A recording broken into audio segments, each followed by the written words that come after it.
Praise the Lord. நமக்கு இவ்வளவுதான் மனதைரியம் இருந்தாலும் சில சூழ்நிலைகள் சுச்சுவேஷனில் ரொம்ப மனசு சோர்ந்து போயிடுவோம். அந்த மாதிரியான நேரங்களில் நமக்கு ஆறுதலாக யாராவது இருக்க மாட்டாங்களான்னு ரொம்ப ஏங்குவோம். எல்லாத்துக்கும் மேலே உங்களுடைய மன வேதனையை புரிந்து கொள்ளக்கூடிய நபர் யாராவது கூட இருக்க மாட்டாங்களா அப்படின்னு யோசிக்கிற நாட்கள் கூட உண்டு. அப்படி தானே?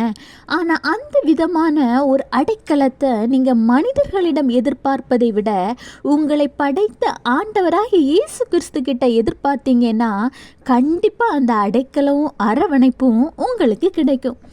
ஏன்னா கர்த்தர் சொல்கிறார், உபாகமம் 33:27, அநாதி தேவனே உனக்கு அடைக்கலம், அவருடைய நித்திய புயங்கள் உனக்கு ஆதாரம்.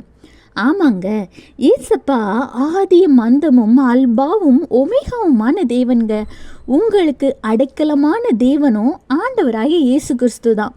உங்களுடைய கஷ்டங்கள் எதுவாக இருந்தாலும் சரி, சூழ்நிலைகள் எதுவாக இருந்தாலும் சரிங்க, உங்களுடைய மன வலிகள் வேதனைகள் எல்லாவற்றையும் அப்பா கிட்ட போய் ஷேர் பண்ணுங்க.